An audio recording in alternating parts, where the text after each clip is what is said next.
Hey all, welcome back to my channel HireReady. இன்னைக்கு நம்ம என்ன டாபிக் பார்க்க போறோம் அப்படின்னா project work flow of every AI ML and data science projects.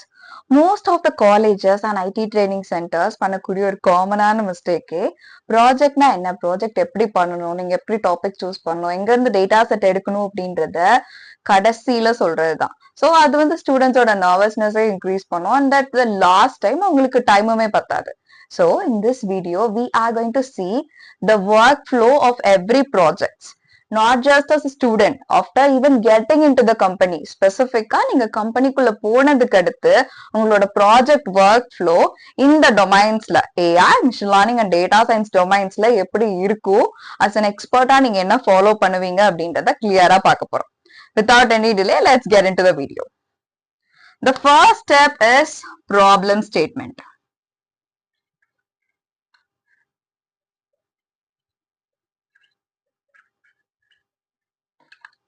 So problem statement in the sense நீங்க அவங்க உங்களுக்கு கிளியரா கொடுக்க போற ப்ராப்ளம சால்வ் பண்ண போறது கிடையாது.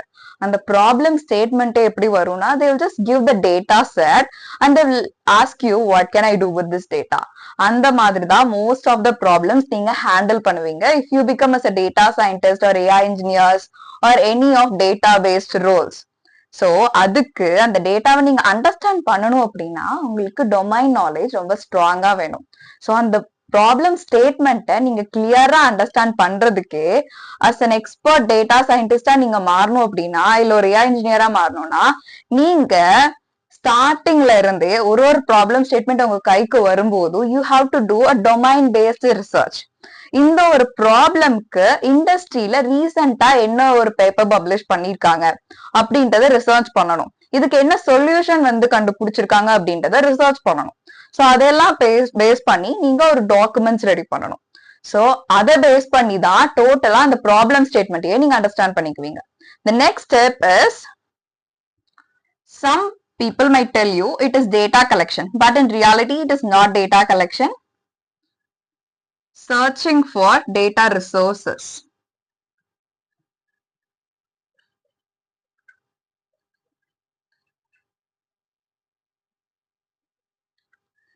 ஒரு பிசினஸ் ரன் பண்றாங்க அப்படின்னா ஒரு சின்ன பிசினஸா இருக்கு அப்படின்னா அவங்களோட டேட்டா அவங்க எக்ஸல் ஷீட்ஸ்ல வச்சிருக்கலாம் இல்ல ஒரு ஸ்ப்ரெட் ஷீட்ஸ்ல வச்சிருக்கலாம். ஒரு அளவுக்கு க்ரோ ஆன ஸ்டேஜ்க்கு அடுத்து they might have their own websites. So அவங்களோட டேட்டா அந்த வெப்சைட்ஸ் கூட டேட்டா பேஸ் கனெக்ட் பண்ணி வச்சிருக்கலாம். அண்ட் தேர்ட் ஆப்ஷன் இஸ் அவங்க ஒரு அப்ளிகேஷன்ல ஸ்டோர் பண்ணி வச்சிருக்கலாம் ஒரு க்ரோன் பிசினஸா இருந்துச்சு அப்படின்னா. இல்ல அதையும் தாண்டி கொஞ்சம் அட்வான்ஸ்டா பண்றாங்க அப்படின்னா அவங்களோட டேட்டாவெல்லாம் கிளவுடுக்கு பே பண்ணி இல்ல கிளவுட்ல ஸ்டோர் பண்ணி வச்சிருக்கலாம். சோ அவங்களோட டேட்டா அந்த பிசினஸோட டேட்டா எங்கெங்கெல்லாம் இருக்கலாம் எந்த ரிசோர்சஸ்ல எல்லாம் இருக்கலாம் அப்படின்றத நீங்க கிளைண்ட் கிட்ட கிளியரா பேசி அந்தந்த ரிசோர்சஸ் எல்லாம் நீங்க கண்டுபிடிக்கணும். அஸ் ஸ்டாக் ஹோல்டரா உங்க கிட்ட ஒரு ப்ராஜெக்ட் கொடுக்குறாங்கன்னு வச்சுக்கோங்களேன். அந்த பிசினஸ் ரன் பண்றவங்க they might have invested in crores இல்லையா. So they will not be having so much of time to connect with you through meeting. அந்த மீட்டிங்ல உங்ககிட்ட ரொம்ப நேரம்லாம் பேசிட்டு இருக்க மாட்டாங்க. You will just have 10 to 15 minutes of meeting. Okay. So அந்த டைம்ல நீங்க அவங்க கிட்ட உங்க டேட்டா எங்கெல்லாம் இருக்கோ அந்த ப்ராப்ளம் என்ன எப்படியெல்லாம் சால்வ் பண்ணலாம் அப்படின்றத நீங்க அந்த கிளைண்ட் கிட்ட பேசி அவங்க கிட்ட டேட்டா சோர்சஸ கண்டுபிடிக்கிறதே உங்களுக்கு ரொம்ப பெரிய சேலஞ்சிங்கான விஷயம். தேர்ட் ஸ்டெப் தான் data collection. So data collection அப்படின்ற ஒரு ப்ராசஸ எம்என்சிஸோ இல்ல இன்டர்மீடியேட் கம்பெனிஸாவோ இருந்துச்சு அப்படின்னா they have a specific role call data engineering. So அந்த ரோல்ல ஒர்க் பண்றவங்க என்ன பண்ணுவாங்க அப்படின்னா அவங்க கிளைண்ட் எந்த ஒரு சோர்ஸ்ல வேணா அவங்க டேட்டாவை சேவ் பண்ணி வச்சிருக்கிறதுக்கான பாசிபிலிட்டிஸ் இருக்கு. சோ அந்த சோர்ஸ் என்னவா இருக்கும் அப்படின்றத அவங்க கிளைண்ட்ஸ் கிட்ட பேசி அவங்க கிளியரா அந்த சோர்சஸ் எல்லாம் கண்டுபிடிச்சு அந்த டேட்டாவை எடுத்துட்டு வந்து நம்ம கம்பெனில இருக்கக்கூடிய டெக்னிக்கல் பீப்புள் ஒர்க் பண்ற மாதிரி ஒரு பிளேஸ்ல ஸ்டோர் பண்ணி வைக்க வேண்டியதுதான் இந்த டேட்டா இன்ஜினியர்ஸா ஒர்க் பண்றவங்களோட work. Okay. So in data collection as I already mentioned அது அவங்களோட வெப்சைட்ஸ்ல இருக்கலாம் இல்ல அவங்க லோக்கல் சிஸ்டம்ல இருக்கக்கூடிய எக்ஸல் ஷீட்ஸ்லயோ இல்ல ஸ்ப்ரெட் ஷீட்ஸ்லயோ இருக்கலாம் இல்ல அப்ளிகேஷன்ஸ்ல இருக்கலாம். அண்ட் அட்வான்ஸ் பிசினஸா இருந்தது அப்படின்னா அது கிளவுட் ஸ்டோரேஜ்ல இருக்கலாம். சோ இப்ப அவங்க கிட்ட இருக்க அந்த டேட்டாவை என் கிட்ட இருக்கக்கூடிய கிளவுடுக்கோ இல்ல என்னோட டெக்னிக்கல் டீமோட லோக்கல் ஸ்டோரேஜ்க்கோ மாத்தி கொடுக்கறது தான் அந்த டேட்டா இன்ஜினியர்ஸோட ஒர்க். சோ ஒரு ஏஐ எம்எல் ஒரு டேட்டா சயின்ஸ் பேஸ்ட் ப்ராஜெக்ட்ல தேர்ட் ஸ்டெப் அப்படின்றது டேட்டா கலெக்ஷன் தான். நெக்ஸ்ட் ஸ்டெப், இதுதான் ரொம்ப இம்பார்ட்டன்டான ஸ்டெப், டேட்டா கிளீனிங்.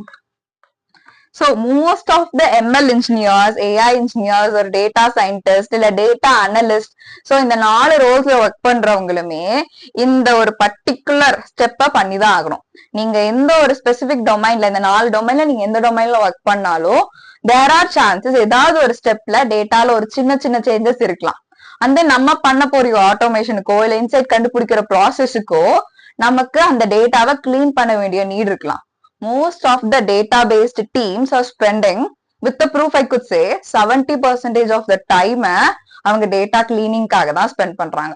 ஒரு ப்ராஜெக்ட் நம்ம கிட்ட கொடுத்துட்டாங்கன்னா அதுல 1 crore rows ஆஃப் டேட்டா இருக்கலாம். சோ அந்த 1 crore rows அந்த அவ்வளோ காலம்ஸ்மே உங்களுக்கு லைக் 100+ rows காலம்ஸ் இருக்கலாம். சோ அதுல எது எனக்கு தேவையான காலம், எது எனக்கு தேவையில்லாத காலம்ஸ், இதெல்லாம் நீங்க ஃபிகர் அவுட் பண்ணும். அன்வான்ட் காலம்ஸை ரிமூவ் பண்ணணும். இதுவுமே உங்களுக்கு டேட்டா கிளீனிங் கீழே வரும். அண்ட் மெயினா சொல்லணும் அப்படின்னா அவங்க கொடுக்குற ஒரு டேபிள் டேட்டால அன்வான்டான எம்டி செல்ஸ் இருக்கலாம். சோ அந்த எம்டி செல்ஸ் நான் சின்ன டேட்டாவா இருந்தா டக்குன்னு ரிமூவ் பண்ண முடியாது. இன்ஸ்டெட் ஒரு ஸ்டாட்டிஸ்டிக்கல் ஃபங்க்ஷனை வச்சு நான் ரிப்ளேஸ் பண்ணணும்.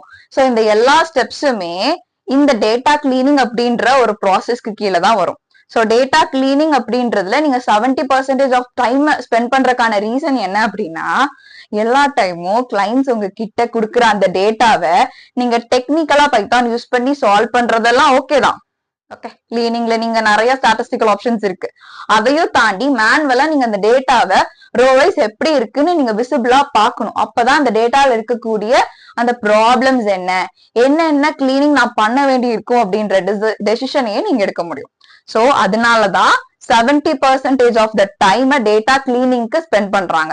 அண்ட் ரொம்ப இம்பார்ட்டன்டா சொல்லணும் அப்படின்னா, நான் இந்த டேட்டா கிளீனிங் முடிச்சதுக்கு அடுத்து நான் ஒரு டேட்டா சயின்ஸ் பேஸ்ட் ப்ராஜெக்ட் பண்ணலாம், இல்ல எம்எல் பேஸ்ட் ப்ராஜெக்டா இருக்கலாம், இல்ல ஒரு ஏஐ பேஸ்ட் ப்ராஜெக்டா இருக்கலாம். ஓகே, சோ இதுல எந்த டொமைன்ல வேணா, எந்த ஸ்பெசிபிக் டெக்னாலஜியை பேஸ் பண்ணி வேணா நான் அந்த ப்ராஜெக்டா பண்ணலாம். ஓகே, சோ இந்த 3 டெக்னாலஜில நான் எதை பேஸ் பண்ணி வேணா நான் ப்ராஜெக்டா பண்ணலாம்.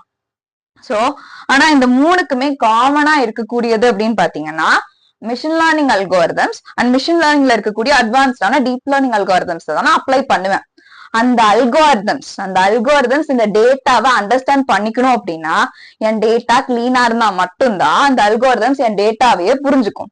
சோ அதனாலதான் கிளீனிங்க்கு 70% ஆஃப் டைம் நம்ம ஸ்பெண்ட் பண்றோம்.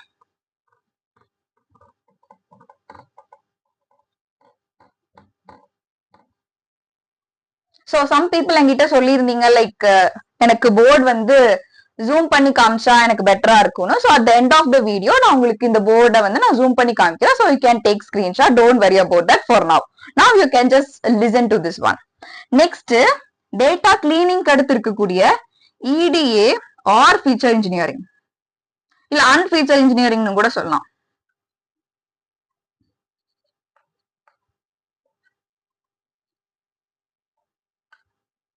சோ இதுல என்ன பண்ணுவீங்க அப்படின்னா, இடிஏவை பொறுத்த வரைக்கும் என்னோட டேட்டாவை நான் அண்டர்ஸ்டாண்ட் பண்ணிக்குவேன். டொமைன் பேஸ்டா நான் ப்ராப்ளம் அண்டர்ஸ்டாண்ட் பண்ணிக்கிட்டேன். இன்கேஸ் என் டேட்டால நியூமரிக்கல் வேல்யூஸ், அதாவது நம்பர்ஸ் இருக்கு அப்படின்னா அந்த நம்பர்ஸ்ல எப்படி சேஞ்சஸ் நடக்குது. ஒரு பிசினஸ் டேட்டான்னு வச்சுக்கோங்களேன், அந்த பிசினஸ் டேட்டால மந்த் வைஸ் சேஞ்சஸ் நடக்குதா, இல்ல வீக் வைஸ் சேஞ்சஸ் நடக்குதா, இல்ல இயர்லி சேஞ்சஸ் நடக்குதா அப்படின்றத நான் கண்டுபிடிக்கணும். அதை கண்டுபிடிக்கிறதுக்காக நான் விஷுவலைஸ் பண்ணி பார்ப்பேன். என்கிட்ட இருக்கக்கூடிய டேபிள் டேட்டாவை நான் ஒரு சார்ட்டாவோ இல்ல ஒரு கிராஃபாவோ பிளாட் பண்ணா அந்த டேட்டால என்ன சேஞ்சஸ் நடக்குது, எப்படி நடக்குதுன்றத நான் கிளியரா அண்டர்ஸ்டாண்ட் பண்ணிக்கலாம். சோ அதை தான் நான் இடிஏல பண்ணுவேன். நெக்ஸ்ட், ஃபீச்சர் இன்ஜினியரிங்ன்றது என்ன பண்ணுவோம் அப்படின்னா, என்னோட டேபிள் டேட்டால இருக்கக்கூடிய ஒவ்வொரு காலம்ஸையும் நம்ம டெக்னிக்கல் டேர்ம்ஸா சொல்லணும் அப்படின்னா ஃபீச்சர்ஸ்னு சொல்லுவோம். ஓகே, சோ அந்த ஃபீச்சர்ஸ்ல எது எனக்கு இம்பார்ட்டன்ட் அப்படின்றத நான் கண்டுபிடிச்சிட்டு தேவையில்லாத ஃபீச்சர்ஸை நான் ரிமூவ் பண்றதும் அந்த தேவையான ஃபீச்சர்ஸை நான் வச்சுக்கிறதும் ஃபீச்சர் இன்ஜினியரிங் கீழே வரும். இல்ல நம்ம ஒர்க் பண்ண போற அந்த ப்ராப்ளம்ஸ் நான் ஒரு டார்கெட்ல நம்பரை நான் கண்டுபிடிக்கிற ஒரு ப்ராப்ளமா இருக்கலாம். ஒரு ஹவுசிங் பிரைஸ் டேட்டா செட் இருக்குன்னு வச்சுக்கோங்களேன். சோ அந்த டேட்டா செட்ல ஏரியா, அந்த வீடோட ஹைட், அந்த வீடோட ஓவரால் நம்பர் ஆஃப் ரூம்ஸ், அந்த ஏரியா, அந்த வீடு எங்க லொகேட் ஆயிருக்குன்றத பேஸ் பண்ணி அந்த ஹவுஸ் பிரைஸ் நான் டிசைட் பண்ணலாம். கரெக்டா? சோ அப்பார்ட் ஃப்ரம் தட், இந்த பர்டிகுலர் ப்ராப்ளம்ல நான் அந்த பிரைஸ்னு ஒண்ணு கண்டுபிடிக்கிறேன்ல, அதுதான் டார்கெட். மத்தபடி இருக்கக்கூடிய எல்லா காலம்ஸ், அந்த ஏரியா எங்க லொகேட் ஆயிருக்கு, அந்த வீடோட ஹைட் என்ன, அந்த வீடு என்ன கண்டிஷன்ல இருக்கு, நம்பர் ஆஃப் ரூம்ஸ், இது எல்லாமே ஃபீச்சர்ஸ்க்கு கீழே தான் வரும். சோ இப்ப இந்த ஃபீச்சர்ஸ்ல எது இம்பார்ட்டன்ட் இல்ல நான் ரிமூவ் பண்றது ஃபீச்சர் இன்ஜினியரிங். அண்ட் தென் இதுவே என்னோட ஃபைனல் காலம். ஒரு பர்சனுக்கு கேன்சர் இருக்கா இல்லையா அப்படின்றத அவங்களுக்கு ஒரு 5 or 6 டெஸ்ட் எடுத்து அந்த நியூமரிக்கல் வேல்யூஸை வச்சு இருக்கா இல்லையான்னு கண்டுபிடிப்பாங்க. ஓகே, சோ இத நம்ம கிளாசிபிகேஷன் பேஸ்ட் ப்ராப்ளம்ஸ்னு சொல்லுவோம். சோ இந்த ஸ்பெசிபிக் ப்ராப்ளம்ல ஏதாவது ஒரு காலம் ஸ்பெசிபிக்கா அதிகமா கான்ட்ரிபியூட் பண்ணுதா, ஒரு பர்சனுக்கு கேன்சர் இருக்கிறத ஏதாவது ஒரு ஹெல்த் நான் மெஷர் பண்ணும்போது அவங்களோட சுகர் வேல்யூவோ இல்ல வெயிட் வேல்யூவோ இல்ல அவங்களுக்கு தலை சுத்தா அப்பப்போ அந்த ஃபீலிங் இருக்கா, அந்த காலம் பேஸ் பண்ணி அவங்களுக்கு இந்த பர்டிகுலர் டார்கெட் காலம் நான் ஸ்பெசிபிக்கா செக் பண்ணும்போது அவங்களுக்கு இருக்கா கேன்சர் இருக்கா இல்லையா நான் ப்ரெடிக்ட் பண்ணலாம். சோ எந்த காலம் அதிகமா கான்ட்ரிபியூட் பண்ணுதோ அதை வச்சுட்டு, எந்த காலம் கான்ட்ரிபியூட் பண்ணலையோ அதை நான் ரிமூவ் பண்றது ஃபீச்சர் இன்ஜினியரிங் கீழே வரும். தென் கிளாசிபிகேஷன் ஒன்னு சொல்றேன், ஜஸ்ட் ட்ரை டு அண்டர்ஸ்டாண்ட். இப்போ உங்களுக்கு புரியலாமல் பரவாயில்ல, நம்ம ப்ராப்ளம் போகும்போது புரியும்.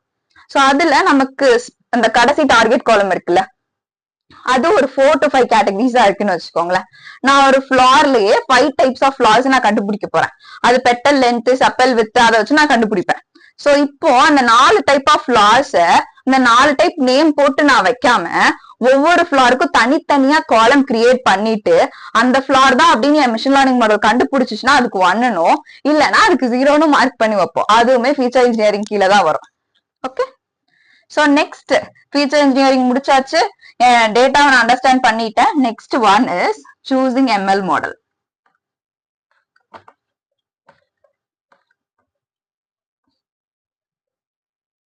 ஓகே, இதுதான் எனக்கு இருக்கிறதுலயே ரொம்ப இம்பார்ட்டன்டான step. Because of the reason machine learning models choose பண்றதுக்கு even experts are struggling. So அந்த ப்ராசஸ் உங்களுக்கு ஈஸி ஆகணும் அப்படின்னா, இப்ப நான் உங்களுக்கு எம்எல் பத்தி பெருசா என்ன மாடல் அப்படின்லாம் சொன்னா புரியாது. சோ மிஷின் லேர்னிங் மாடல் அப்படின்றது ஸ்பெசிபிக்கா இந்த டேட்டாக்கு யூஸ் பண்ணக்கூடிய ஒரு ஸ்டெப் பை ஸ்டெப் ப்ராசஸ். அதை நீங்க சூஸ் பண்ணணும் அப்படின்னா நீங்க டொமைன் பேஸ்டாவும் அண்டர்ஸ்டாண்ட் பண்ணிக்கணும், அண்ட் தென் அந்த ஃபீச்சர் இன்ஜினியரிங்கும் கிளியரா பண்ணணும். அப்போ உங்களுக்கு எம்எல் மாடல் எந்த இதுக்கு சூஸ் பண்ணா கரெக்டா இருக்கும் அப்படின்ற கிளாரிட்டி அப்பவே கிடைச்சிடும். Next comparing models.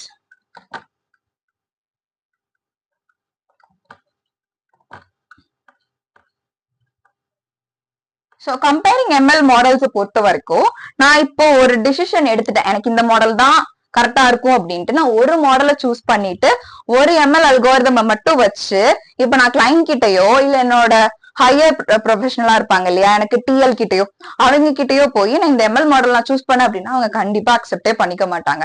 So you should show them the proof.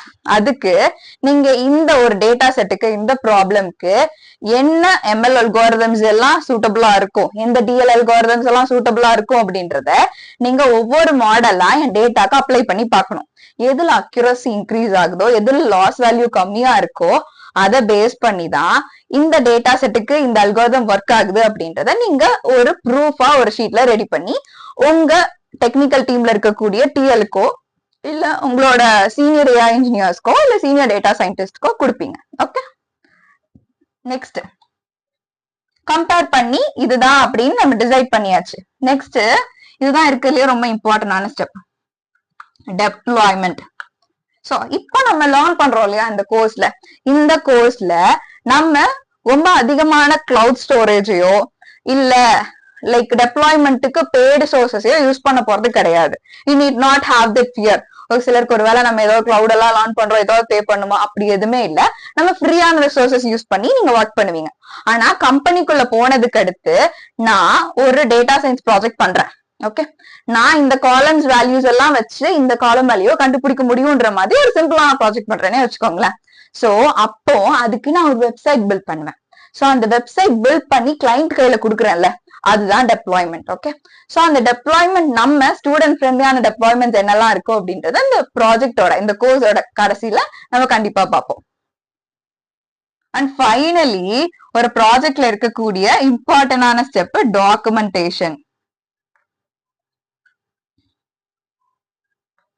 And still you have one more step call maintenance. Okay, so documentation and maintenance பொறுத்த வரைக்கும் நான் இந்த ப்ராஜெக்ட முடிச்சிட்டேன்னு ஒரு ப்ரூஃபா ரெடி பண்ணி அந்த டாக்குமெண்ட்டை நீங்க கிளைண்ட் கிட்ட கொடுப்பீங்க இல்லையா, அதுதான் டாக்குமெண்டேஷன். அதுல நீங்க டெக்னிக்கலா என்ன பண்ணிருக்கீங்க, என்னென்ன டேட்டா வாங்கியிருக்கீங்க, அந்த எந்த அளவுக்கு அந்த டேட்டாவை, ஒரு கிளைண்டோட டேட்டாவை, ஒரு பிசினஸோட டேட்டாவை கான்பிடென்ஷியலா மெயின்டைன் பண்ணீங்க, அதுக்கு என்னென்ன ஸ்டெப்ஸ் எடுத்தீங்க, இது எல்லாத்தையும் மென்ஷன் பண்ணி நீங்க டாக்குமெண்டேஷனா கொடுப்பீங்க. சோ இந்த கோர்ஸும் சரி, இன்னைக்கு நீங்க பார்த்த வீடியோஸும் சரி, இது எதுவுமே ஸ்கூல்ஸ்ல பாக்குற ஒரு பேசிக்கான ப்ராஜெக்ட பத்தி நான் சொல்ல. நீங்க இண்டஸ்ட்ரிக்குள்ள ஐடி கம்பெனிக்குள்ள போய் ஒரு டேட்டா சயின்டிஸ்டாவோ இல்ல ஏஐ இன்ஜினியர்ஸாவோ இல்ல எம்எல் இன்ஜினியர்ஸாவோ ஒர்க் பண்றீங்க அப்படின்னா இந்த ஒரு ஒர்க் ஃப்ளோவை தான் ஃபாலோ பண்ணுவீங்க. அண்ட் இதுல நான் ஸ்பெசிஃபிக்கா வந்து மென்ஷன் பண்ணியிருந்தேன் மெயின்டெனன்ஸ். சோ நீங்க ஒரு மாடலை டெப்ளாய் பண்ணி கிளைண்ட் கிட்ட கொடுத்ததுக்கு அடுத்து ஆஃபன் மேபி ஸ்டார்டிங் ஸ்டேஜ்ல இது முடிச்சதுக்கு அடுத்து வீக்லி ஒன்ஸ் கிளைண்ட் கிட்ட ரிவ்யூஸ் கேட்கணும். எப்படி போகுது, நான் டெப்ளாய் பண்ணி கொடுத்த மாடல் உங்க பிசினஸ் growthக்கு எஃபிஷியன்டா இருந்ததா, அண்ட் தென் இதனால உங்களுக்கு சக்சஸ் ரேட் எந்த அளவுக்கு இருந்தது. சோ அதை பேஸ் பண்ணி சிமிலரான மாடல்ஸ் நான் மத்த கிளைண்ட்ஸுக்கு டெவலப் பண்ணலாமா, இல்லைன்னா இப்ப நான் ஆல்ரெடி டெவலப் பண்ணி ப்ராஜெக்ட்ல ஏதாவது சேஞ்சஸ் பண்ணலாமான்னு டிசைட் பண்ணலாம். I hope this video helped you, and if you found this helpful, make sure you subscribe my channel.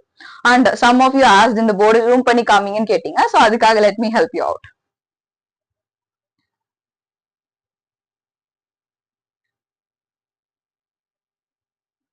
So if you want to take screenshot, please take screenshot of it.